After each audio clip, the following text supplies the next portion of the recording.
Have you ever wondered, what is digital currency? Is it real money? Is it safe? Or is it just a trend that'll disappear? Stay with me, because by the end of this video, you'll understand digital currency in a way no one has explained before. Digital currency is money, but it's not cash in your wallet. It's money that lives on the internet. You can't touch it, but you can use it to buy things, send it to people, and even invest it. But how does it work? Digital currency uses a system called blockchain. Think of it like a notebook that records every transaction and can't be erased or cheated. No single company controls it.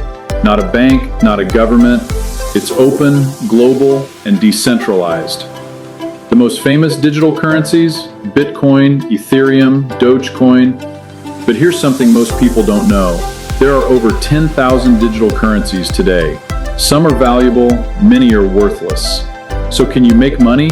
Yes. But can you lose money? Absolutely. And that's why, if you're thinking about digital currency, you need to understand how it works. In our next episode, we'll break down how digital currency trading really works, what are exchanges, and how people start, sometimes with just $10. If you want to understand before you invest, make sure to subscribe, like this video, and get ready for part 2. You don't want to trade blind.